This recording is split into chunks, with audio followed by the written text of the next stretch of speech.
Hi everyone, welcome to another exhilarating episode of Infopedia. I'm your co-host, Crage2. I'm Frankie. And I'm Teafed. Frankie, you're not sounding too good. You came into work like an hour late. Are you feeling all right? No, yeah, I had my first screaming practice yesterday, and I don't know if I'm gonna buy the course, but they said I did really good, but I don't feel like I did it because I sound like this now. So you tell me. I think you might have been employing some improper screaming technique. As a professional screamer and someone who does over 100 squatting screams a day, I can tell by the way that your lower larynx has been scarred that either you didn't warm up and stretch first, or perhaps you're just physiologically not capable of doing anything right. They told me vocal warm-ups were for plebes, and that we die like men or something. It was interesting. I'm glad to hear that your throat is good, Frankie. Just, keep it up, okay? Well, anyways, everyone, it's finally the big day. That's right. Podcast's Village large warehouse is finally completed, and extremely empty, which is part of the design. We have erected a really sorry. We've erected a sorry. Come on, get your mind into the gutter. Sorry, I'll stop tickling you now. Okay. We have built a big warehouse that has no walls and is really big for optimal recording conditions. And now phase 2 of Podcast Village is going to commence. We will soon be able to enter phase 2 of the Podcast Village, which will be the dormitories and bathrooms section of the village. Currently, residents of the Podcast Village are living on the lam, as we might say. So we are built in a scenic park. And in this location, there is heavy vegetation. It's a heavily forested area. No paved road access. No wireless access. And as the infrastructure is being laid down, we didn't plan in advance for the amount of housing that we would need for the over 600 podcasters that have volunteered for us to be citizens of our new settlement. Disclaimer, not actually citizens, but yeah, like legally speaking. And we love our loyal subjects. Let's move on to our sponsor, Dasani. Dasani has a lot of collections of waters from various places and sources: mountain, river, sea, pond, lake, marsh, swamp, bog, you name it. Oh, yeah. My favorite, I really like how Dejani, or Dejani, I really like how do you say it? Dejani. I really like how Dejani, oh wait. Is a CZH like the same Poland. Yeah, but Dejani. It was an S. It's not Dejani. You just said Dejani. Dejani. It's Dejani or nothing. Dejani. If you want to become a Dejani donor, then you can go to their website at dejani.net. Make sure to enter when there's like a little PDF file. It says download this PDF and fill out the fields, which like I didn't.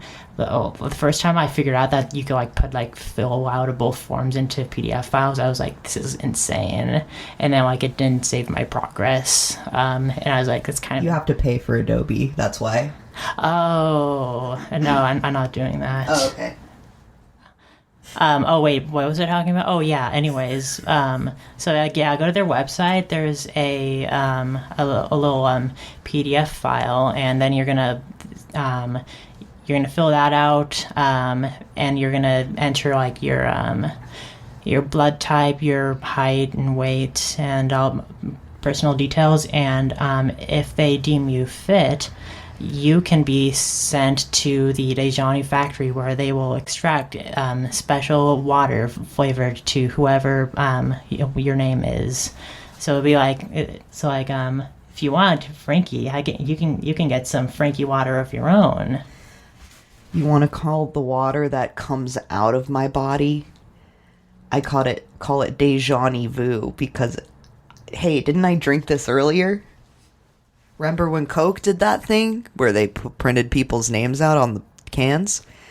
Isn't this better, though? Because you can, like, instead of just reading someone's name on a piece of tin cylinder, you can drink someone's essence.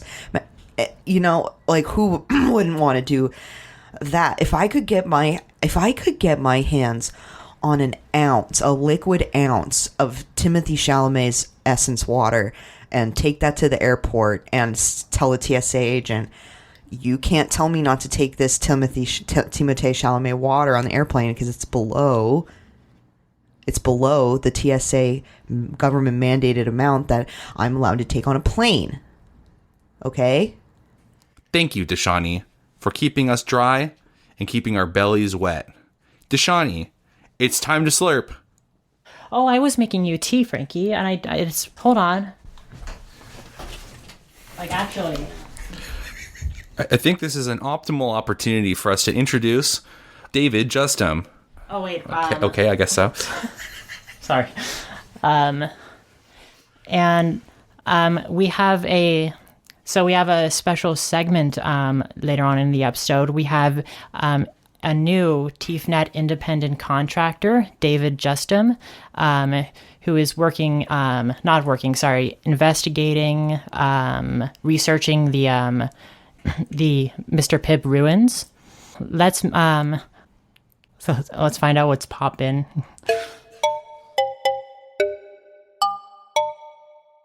Today's episode, soda.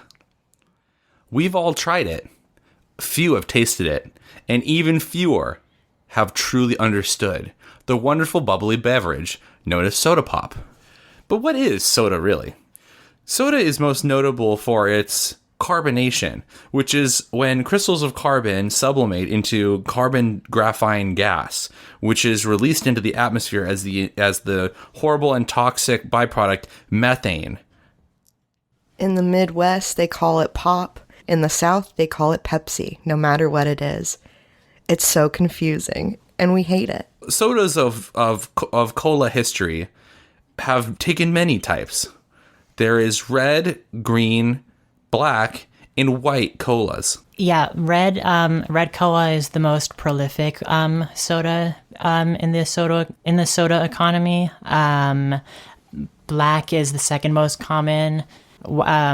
There's the other one, and then white is the least common. There's different properties of each type of soda. And they have different names, but we're referring to them by their scientific matronyms. Well, many people describe red soda as sort of like an angry kind of soda. It brings out lots of emotions within the consumer. What a lot of people don't know about is its effect on the human body. You've noticed that we used colors to categorize the different types of cola and soda. And the reason for that is there is a 1-to-1 correlation between the color and the four humors of the body. Why does it make you more angry? It gives you more blood. Blood makes you angry. Why does mellow yellow mellow you out? It's because your yellow bile gets less, and you can extrapolate the rest of what may or may not happen. But I think we all can agree that its main effect is that it's really yummy. But everyone's familiar with the effects of soda. After all, who hasn't enjoyed a nice cup of so down by the river with their family and friends, and even their lovers? But what is the history of soda? Where did it come from? Who invented it, and where? The answers are more surprising than one might expect. Soda has a pretty long history. Most people think of soda as more of a modern invention, but the concept of bubbly, fizzy, fun drink goes back millennia, perhaps. We're not quite sure when the first soda was actually found or if it was invented. One piece of evidence that suggests that it was discovered rather than invented is that there are babbling brooks full of bubbly bubbles in the rivers of Tasmania. The famous river Calexiponth, one of the longest rivers in the world, stretching all the way from Alaska somehow to Tasmania, has an unusual property in that that there are lots of bubbles. So maybe people were it looks really good. I kind of want to try it, and maybe that's where it came from. I don't know. I'm just like shooting ideas out here. Another theory that supports the discovery hypothesis is the fossil record. Fossilized remains of soda pop were discovered all across prehistoric Tasmania in the year 2001, when excavators in the Mr. Pibb ruins discovered an unusual amount of little bubbles in the rocks and sediment. And in fact, the soda was known to have inscribed their tribe's insignia into the stone walls of the Mr. Pibb's ruins after being deposited in one of their many rituals. The Mr. Pibb ruins is arguably the most important site in soda pop anthropology, also known as sodapology. But no one will be apologizing for this soda as long as we keep drinking it the way we be drinking it and shit. So what was the first company or place to sell soda? You would think it would be Tasmania because of the history that it had, but at the time of its sort of discovery, they did not really have a sort of market capitalist structure that we are most familiar with, but more of a barter system. And so can we really say that it sold? Some say that's splitting hairs. I don't give a shit. So the first place to actually sell the soda pop that we love and know and love about was from a place called Jerk, Russia. Well, I guess it'd be Yerk, Russia, but, you know, with an American accent. I'm not going to do that thing that newscasters do because it's frankly silly. So with Jerk, Russia, that's kind of where we get the term soda jerk from. You know, they would have these pop-up shops because, you know, as we all know, the Mormon population of Russia was popping off, if you will, especially in Siberia. And so they kind of needed an alternative to coffee and caffeinated beverages. And you might be saying, well, Frankie, but black cola has caffeine in it. That's funny you say that because God actually changed his doctrine 200 years ago to be able to show your shoulders and also have caffeine, but it has to be at poppy. It has to be with bubbles filled inside of it. So that's that. Jerk, Russia may have been the first place with the soda factory, but it wouldn't stay that way for long. Soon, a lot of new soda companies and brands and flavors would reach the market as well. In fact, one of the most interesting people to reach a brand sponsorship deal with a soda company was none other than Chris R., the world's first DJ.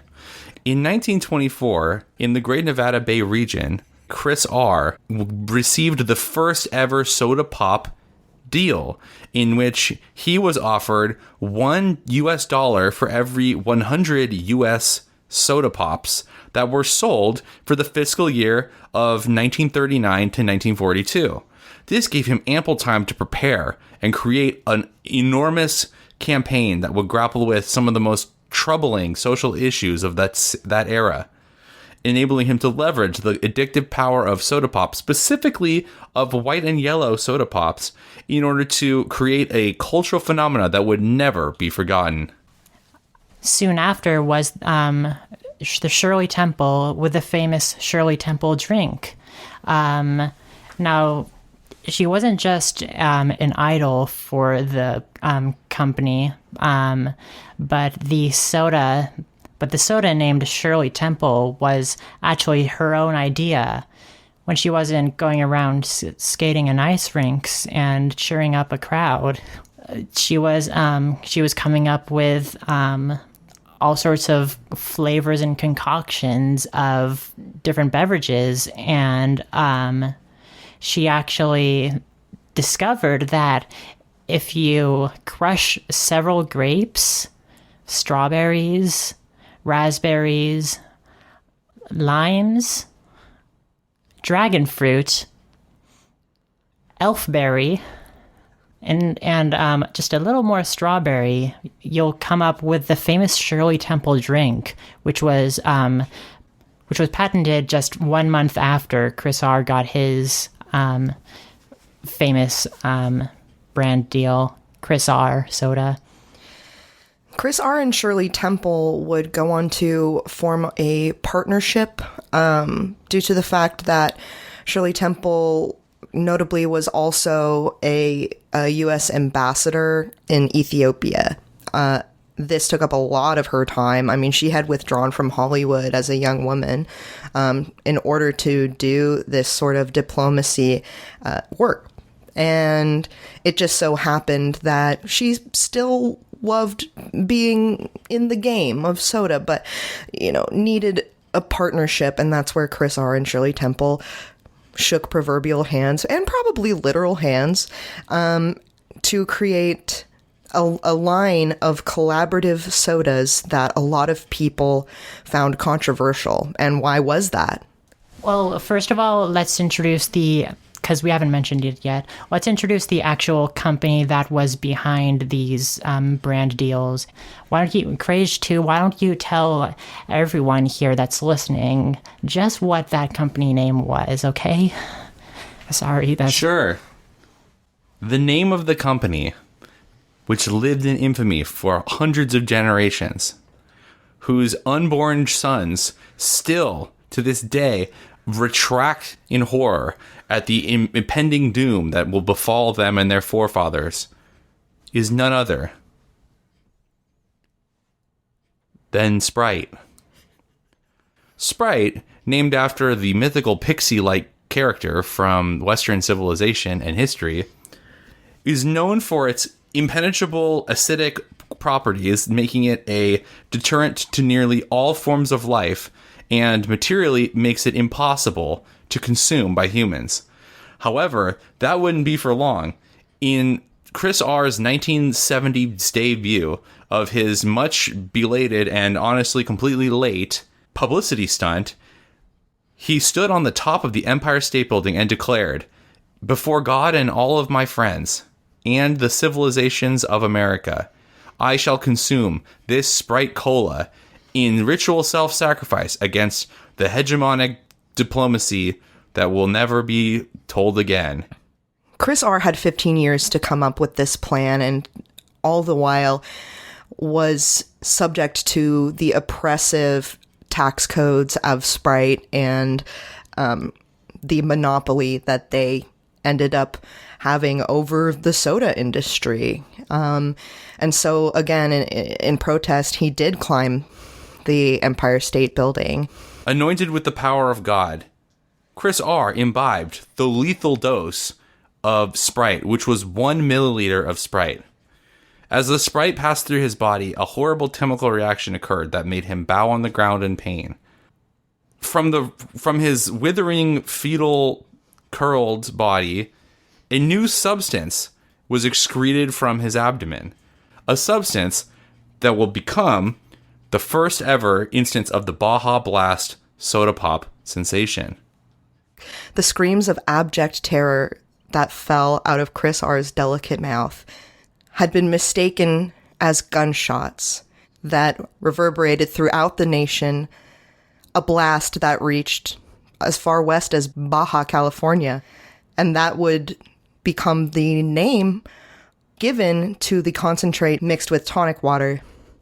Photos of the incident were taken by none other than Andy Warhol himself, which is why we sort of know him today as a pop artist, because he was increasingly obsessed with soda pop as a subject for his photography. It's funny how things work out. That event was the apex of the soda industry in terms of its popularity across the world. Of course, it's still enjoyed to this day, delightfully titillating the senses of everyone who touches it with their tongue. And brands continue to come out to this day, coming out of different names, such as Barks, Fanta, Inca Cola, Mitten Dew, Peepus, RC Cola,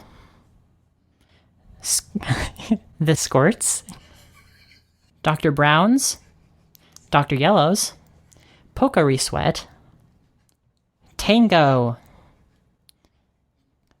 Quattro,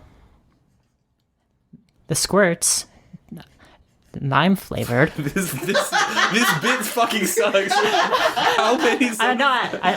Sorry, I was the list just kept going. So what's next for soda technology? Well, I'm glad that you may have asked. I don't think that there's anything. They're kind of going to do the same thing that they've always done. Although I have heard whispers in the wind that they're going to invent a reverse soda where it's like it's hard to describe. It's like, imagine the bubbles part of soda being like, imagine the liquid being the bubble, and imagine the bubbles being the drink. So like it looks empty, but when you drink, it's like you're drinking a big bubble, and then every so often you'll get like little tinkles of a soda flavor sprinkled without and within. Now, what are everyone's opinions about soda and the soda industry? Does anyone have any favorites or any soda stories? I'd like to begin this segment by explaining a tragedy that happened to my family related to soda. This happened long ago. Soda has always been a part of our family. We gathered around the great soda fountains of the city that I once resided in and imbibed its lovely nectar. Until the fateful day when the illicit clutches of the federal government snarled its thorns around a once prosperous civilization and turned us into nothing but a festering cesspool of thieves and liars at the expense of our beautiful soda fountain. But in those days, we didn't know that freedom could be found in just a simple glass of soda pop.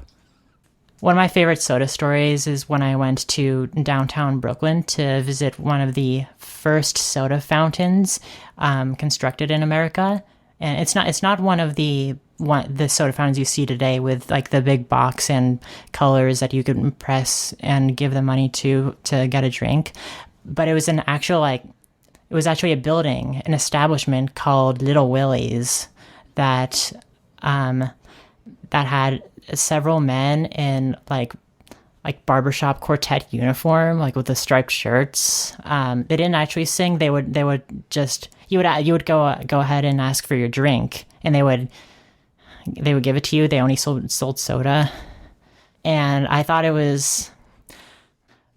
really made sense how they changed it from a whole building into just a big box, because I think that they're losing a lot of money on like paying employees and stuff to serve people drinks when you could just automate the whole process.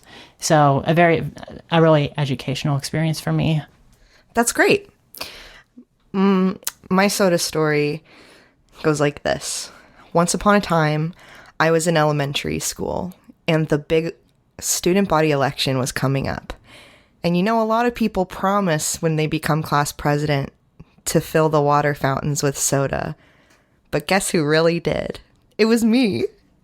I was voted class president of Saratoga Elementary, and I single-handedly industrialized the elementary school to have on-campus soda factories that students could go and work at in between classes.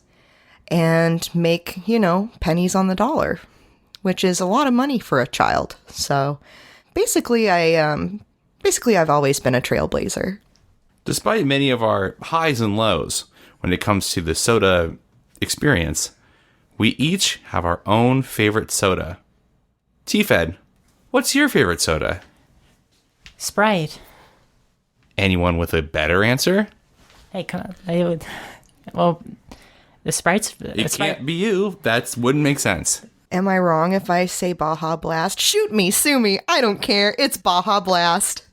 It's a hard one. I have a lot of trauma and built up anger and frustration when it comes to the soda industry, but I'll have to say it. I think that Robert Collins got it right when on that fateful day in 1981, he decided it's time to make my own abbreviated soda beverage, and RC Cola was born. RC Cola was one of the first colas to ever use water, and life has been different for a long time because no more water needed when drinking. It's only when it's cola time, and that's whenever you like, if you know what I mean. Haha, I get it.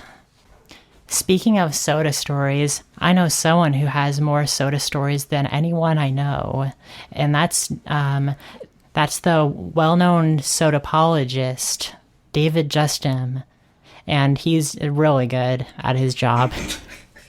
He's here to discuss his paper, which he's been working on for a whopping 15 years, that's about the origins and mysteries that he's going to solve of Mr. Pibb. Yes, thank you. I appreciate that. I appreciate the introduction. It's really good. I'm happy to be here. I'm really excited.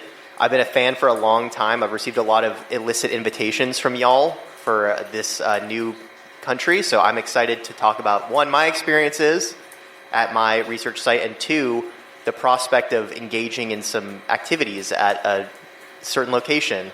So I'm excited. Hi, David Justham.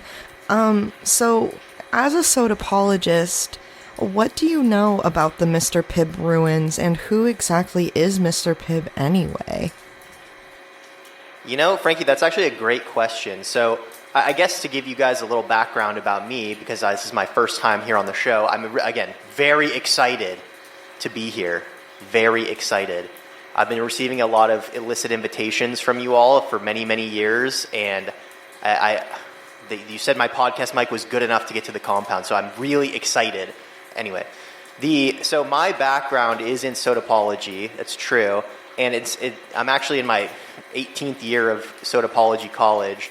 I'm working on my postdoctoral thesis, which is actually specifically about the Mr. Pibb ruins, which is why I was so excited to come on today's show, because I knew you guys were going to be talking about the soda pop ruins, the Mr. Pibb ruins, excuse me. We have a little jargon over here called soda pop ruins. Sometimes we feel a little silly, but to answer your question, the Mr. Pibb ruins, so as everyone knows, they are located near the currently operating Mr. Pibb factory, where to this day they produce the soda that we all know and, well, some of us love, others love a lot. But I'll tell you, the energy here at the ruins is electric and frankly erotic as well. So a bit of background for you here. The Mr. Pibb ruins are in some ways a burial ground, and as I'm just curious, have any of you seen the movie The Poltergeist? I've seen it over 100 times. Okay, it has nothing to do with this segment. I was just more curious. I like the movie, so I want to see if you guys liked it too. Oh, interesting. An interesting waste of time. Yeah, I was Strike one, as they say. Oh, come on, please do not rescind my invitation. The ruins are themselves a burial ground for an ancient people, but the evidence that we've been excavating, especially in recent years, has really alluded to a sort of sexual quality to Mr. Pibb. So we're not entirely sure. There's different prevailing theories about whether Mr. Pibb was or wasn't a human being, whether his or her gender. It's sort of either a mythical entity or a person themselves. Me personally, I prescribe to a sort of humanist theory for Mr. Pibb, that he was in fact a man who was in fact sexual with many, many partners. And that sort of energy sort of prevails the air here at the ruins even to this day. That's interesting. Have you discovered anything new about the soda fossils? I'm as a soda fossil expert, I've always been curious about visiting the ruins myself, but I've never allowed myself in my very busy podcasting schedule to explore this. Can you tell us a little bit more about the Soda Podcast ruin fossils? Yeah, of course, I'm happy to. So I'll tell you, people are doing some illicit things with the soda fossils. Really some unanthropological type stuff they're doing with those fossils, man. They're getting nasty with them. They're putting them in all kinds of spots and places and doing all kinds of tricks on them. But I'll tell you, when we do some evidence, we've done some carbon dating on them, and I couldn't tell you based on the evidence if they're either 100 years old or a million years old. There's no in between. It's one of the two. And so that's been very interesting, and it's caused a lot of differing ideas about what is or isn't the history there. I'm in the camp of it's a million. It was a million years ago that they did that. The reason I think that is because I think it'd be really cool. That's really right. Now, did they discover the soda, or did they invent the soda, the Pibians of lore? Mm-hmm, the Pibians of lore. So in my headcanon, there's a lot of really good literature on this. You can find it on AO3. But Mr. Pibb himself was a sort of like god-like figure in the area who had many, many, many, many, many, many, many partners of all shapes and sizes. And so there's actually some fossil evidence to suggest this was the case as well, because there is a lot of bones under the ruins, a lot of bones. And some people suggest that it was sort of like a mass execution site. I'm more of the opinion that it was a very deadly orgy of many days and weeks and months and years that took place. And the fluids that were being redesigned are in many ways the sort of precursor of the modern Mr. Pibb. So in a way, we can think of Mr. Pibb in the same way we have fossil fuels, which are the petrified remains of ancient life. The Mr. Pibb, that soda that flows through the valley, might actually be biological remains from all that time ago. It's true, and that's actually what I'm writing a paper about. I've been drafting this paper. It's been pretty much my sole focus for the last 15 years of really trying to understand exactly what it is about the fuel, as you put it, that really powers the Pibb. And basically my research suggests that it is ancient bodily fluids from Mr. Pibb in a way that's exactly how you expect. That's so interesting that you say that, because that lends credence to the theory that there is like a one-to-one effect of soda on the four humors of the body. We all know Mr. Pibb would be a black cola, so can you tell us a little bit about the effect of the black cola on our black bile system? Yeah, I'll tell you what, that bile be flowing in the most scientific way that it can be, interpreted, because the researchers here are in a way intoxicated by the fumes. I don't know if it's just like the lore that they're really into, or if it's just something about the energy here. There's a lot of people that are on top of each other in a lot of different positions, and it makes researching difficult because there's something in the way, but two, again, to reiterate my earlier point, they're really messing with the fossil record in a way that's frankly disgusting. I can only imagine. That's wow, that sounds nothing like Podcast Village. Yeah, it's funny that you guys were talking about Podcast Village earlier, because again, it kind of reminds me. From what I've heard, it sounds like something that's going to be pretty similar to what we would be experiencing in Podcast Village, assuming that my invitation still stands. Great, I'm just really hoping that none of these things have really bothered you too much today. As long as you signed the permission slip, you should be fine. Oh, I am not signing that. There's no way I'm signing that thing. That thing gives up every single right I have as a human being. I don't even know if I if I have a driver's license if I sign that thing. Well, one notable attribute of the permission slip for Podcast Village is that although it may have the clause about your foregoing your rights as a human being, under a different set of existential circumstances, perhaps you could be elevated to a different form of life that is eligible for even more rights. So, I mean, I understand, because this is a point of apprehension that a lot of people who have joined the Podcast Village have had, which we can't get into because of legal reasons. No one's allowed to read the permission slip until they're in a closed room, which begs the question when you had access to this. But, of course, that's another legal question that I'm not allowed to ask. But have you ever considered that being in a higher state of existence might be something you're kind of like down with and shit? I have, and you know, the way that they be moving in this ruins making me feel like a higher state of existence, if you know what I mean. Well, that's wonderful. Well, anyways, what I was gonna ask, it seems like your workplace environment is very You can say it. It's fine. I don't know. Just like I don't know. Is that I don't know. Like sexual. Like why? How does that affect the relations with your coworkers, and how does that affect your sort of? I don't know. I didn't. Yeah, I mean that's a great question, and it's one that's worth exploring, especially if like me, when you were a young teen, you had big dreams of getting into sodapology as well.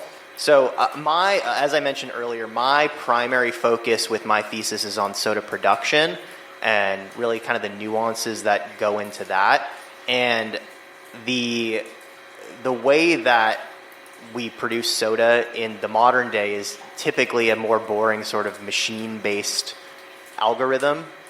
However, at the Mr. Pibb factory, they kind of make soda the old-fashioned way here, if you know what I mean. So for one, they're using some of those natural fossilized crystals of the soda. Oh, so this is still like being used today. I thought it was a ruin. Oh, I mean, the ruins are next to the factory. So the factory does it.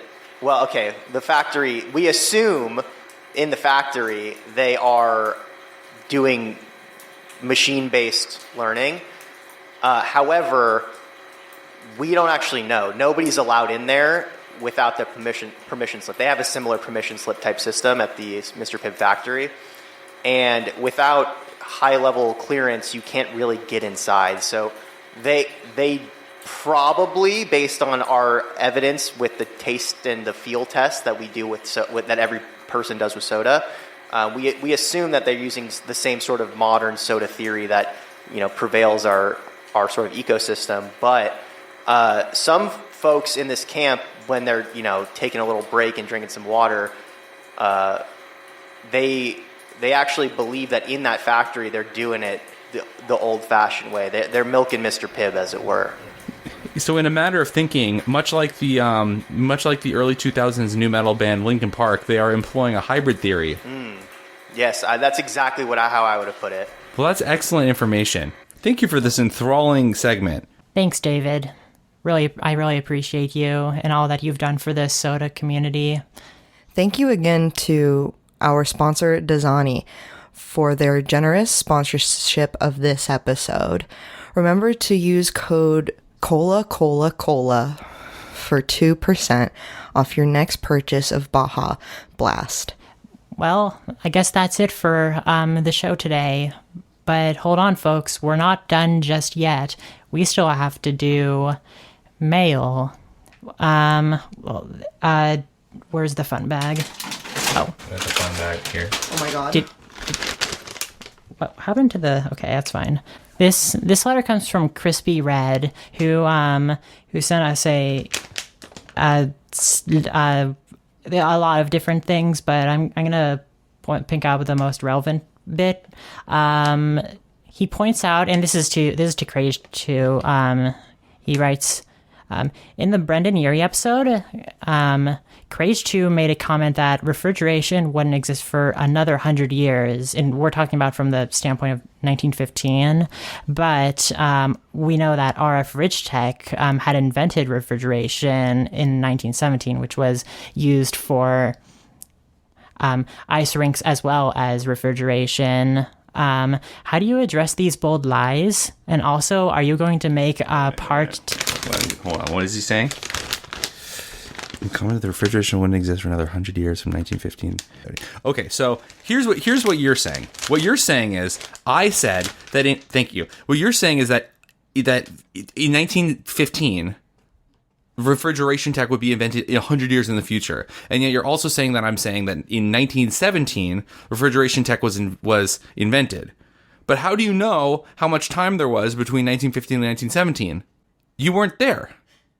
And another thing is that despite the fact that 100 years can happen in any number of time periods, the 100 years doesn't have to start when I said the 1915 that was probably a different period that it could have happened in 1817 that I was thinking about when I said that. So not only did you fail to interpret the possibility of a different time period being what I was referring to, you also failed to account for the fact that 100 years doesn't necessarily have to happen. It can happen in 2 regular years, but we're not taking into account for the fact that a lot of strange astrological phenomena could have been occurring at that time period. And I mean, listen, if I'm being honest with you, this type of like sleuthing, this like fact checking kind of stuff that's all so popular with your generation. I can tell how old you are, by the way. It's obvious. I can basically smell it in this letter. It's pungent. And you probably have something wrong with your skin, too. I can smell that, too. I can smell from the oils. But I'll have to tell you this. If you want to learn, you have to listen. And if you keep trying to poke holes in things that we barely have enough information to even just tell you, we're just trying to bring you the cutting edge technology in terms of learning and ideas. And if you can't accept that into your heart, then what do you want me to do?